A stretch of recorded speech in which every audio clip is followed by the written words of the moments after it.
Hey you guys, and welcome back to my YouTube channel. Hope you are all okay, staying safe and well, wherever you are. So, this is not my normal kind of content. It's something that a lot of people have asked me to do. And if you don't know already, I have over 100,000 followers now on Instagram. And as crazy as it sounds, I actually grew them in just around 6 months. Now, of course, I am no professional in this industry, but these are the things that work for me, and I'm going to tell you exactly what my top tips and tricks are for growing an Instagram following in 2020, I suppose. Before we head into anything, if you do find this video helpful or if you do enjoy it, please don't forget to give my video a thumbs up, and don't forget to subscribe to my channel, as it will really help me in the long run. So thank you in advance. So without further ado, let's get into the first of my top tips. So this one's pretty simple. You just need to put obviously the time and effort into it. So one of the top reasons I truly believe that I grew on Instagram was that I was really consistent with my uploads. So I started with uploading once a day, and I was trying to check my insights and work out exactly what the right time was to do that. So I uploaded once a day for a while, and then I started upping it to twice a day. I upped it to twice a day for around 2, 3, 4 months, and then I've just recently dropped it back to once a day. So when I was posting twice a day, realistically we were in our main lockdown, and a lot of people were off work in the middle of the day, so that was one of the main reasons I was posting once in the morning and once in the evening. However, I would always say, if you can, post at least once a day, if not twice. Again, you have more posts to be seen, more posts to be liked, more posts to possibly go viral, and that is the time, like when your post goes viral, that is when your followers will grow. So some of my posts have got over kind of like 900,000 on each. I'll try and have a little look for you now. So as I said, I've got a couple of photos that have gone viral, or videos, I would say. Actually, all of them that have got the top engagement and the top reach, they all have been photos with swipe across. I will screen record this and then add it on. They've all been videos with a little swipe across, which probably means they've been saved, so they're a workout, and at the moment saves are really important. So if I have a little look onto my insights, so this post for example has got 25,000 likes, the reach is 910,000, but from that I've gained 6,000 followers. So 6,200 followers I have gained from just this post. Just one post alone, okay? And in the space of probably about 6 weeks, I ended up having that quite a few times. So this next post, that has gained me 3,000 followers, and so forth. So if you can get a couple of photos or a couple of posts that go viral, that is what's gonna start upping your followers. How do you make it viral? Obviously, there's a lot of things that are gonna go into that, but obviously top quality content, which is another thing. You want your content to be of top quality, or as good a quality as you can. And the one of the couple of ways that me and Matt ended up being able to do that for us, or for me, I suppose, is we invested in new camera, we invested in microphones, we invested in lots of different things, tripods. I bought a new phone because my phone camera wasn't that great. And actually in the long run, they're things that have really helped. I was really reluctant to spend money on it at first, but actually in the long run, I'd say I probably only ended up spending maybe £2,000 in the long run. That's on a brand new laptop, loads of things like that. So make sure that you invest back in yourself and in your business, because that's one thing that will really help. The quality of your content is the thing that's going to get you the followers, the likes, the shares, the saves, all of that kind of stuff. So quality of content is key. So number 3, another thing is being yourself. When I first started my Instagram, I was totally myself. There was nothing to hide. I was doing it purely because I enjoyed fitness, and that is literally it. There was no process behind kind of growing my Instagram. Don't get me wrong, I always thought, oh, I'd love to have 7, 8, 9, 10,000 followers. But in the back of my mind, that never really seemed achievable to me. So don't get me wrong, I kept a positive mindset the whole way through, but I was literally myself the whole time. I was doing the workouts that I do. I was posting workouts for other people. So I was doing some live workouts on my pages. And again, I feel like speaking on my stories, them live workouts, people got to really see my real personality. And I'm quite an easygoing person. I get on with a lot of people, and I really think that that came across quite easily on my page. I would say that I would hope that I'm quite a likable person. I don't really know. But yeah, I feel like I honestly was 110% myself, and I feel like there's nothing to that. There's nothing more to kind of expand on with that. Because, as I said, I was literally just myself. Number 4, one thing I would really say is find your why. Like, why are you doing it? Who are you doing it for? Are you doing it for yourself? Are you doing it for your followers? Are you doing it for your family? What are you doing? So to start with, I was doing it for me. I was uploading my workouts. I found that it was keeping me a little bit more on track, because I was like, right, I have to work out because I have to film, because I have to upload.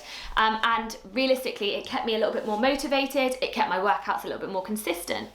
Then after a while, when I started gaining a little bit or a few more followers, I then started doing it for them as well as myself. And that was because I wanted to help them along their fitness journey. My passion for fitness has not always been here. And that's something that I have gained from people like Whitney Simmons, people like Nikki Blacketer, Megan Grubb, Busy Bee, all of them kind of people. They have been massive influences in my fitness career, or my fitness life essentially. And that's exactly what I wanted to kind of portray in my own way, in my own version, when coming on to Instagram. So when I first started growing on Instagram, I was finding that it was the hashtags that were working for me. The hashtags were popping on some photos and not on others, and I was really confused as to why are they working on this photo and why they're not working on the other. And to be honest, I don't think there is any explanation or anything that I would be able to tell you as to why that is. But I would highly, highly recommend using them, especially to start with. The reach I was getting started originally from hashtags. I was going on hashtags a lot more than I was going on Explore or anything like that. So I would really, really 100% make sure you're using hashtags, but hashtags that are relatable to your content. Don't use the same hashtags. I also was putting my hashtags in the comments, and I always have done, and I always will stick to that. They've worked absolutely fine for me. Also, I find sometimes the less hashtags I use, the better reach I get. And you also want to think, when you are uploading your hashtags, that you choose a mixture of hashtags. So for example, fitness and gym, they are going to be huge, huge, huge hashtags. But something like, I don't know, something like back workout or back day, something like that, that is a little bit more specific, and the amount of people that use that hashtag might be a little bit smaller, which means that your post might get a little bit more reach from them hashtags. But you also could possibly get the reach from big hashtags like fitness and gym. So make sure you're mixing up and not just using loads of really, really big hashtags so you might not get seen, and loads of really, really small hashtags, because then you possibly would get better reach from the bigger ones. Does that make sense? Another thing is ensure that you are engaging with others. You're replying to your comments, you're commenting on other people's content, you're replying to your messages, check your message requests, and you're also doing engaging posts on your stories, on your posts, for example, Q&As, questions on your post, on your feed post, and just try and ensure that them followers are engaging with you and you are engaging back. That's a top point I would give, is I find that a lot of people don't engage back, or that they don't engage at all. And I really think that engaging with others is super, super important. Not only that, is actually like, I want to engage with others. I want to see what they're doing. I'm interested. And not only that, is I feel like I've made quite a few friends through social media. The power of social media is a very, very clever place. And yeah, I've met some people through there who I've not actually physically met, but we get on so well, like we have the same vibe, all of that kind of stuff. And it's so nice to find people who are in your niche, who might not be from your area, but people that you probably one day will meet up with. And yeah, it's really, really nice to engage with others and be interested in other people's content, because then they'll probably be interested in yours. Another thing that I would recommend is planning your content. So especially in lockdown, me and Matt were absolutely hot on it. We would plan the content, we would have it ready to upload. I knew exactly what I was uploading and when. And when I went back to work, I really fell off that bandwagon, and I really felt like it was noticeable, essentially. And over the past few weeks, we've hit it up a little bit more, we've taken it up a notch, and I really feel as if from now, we are getting somewhere with our uploading plan.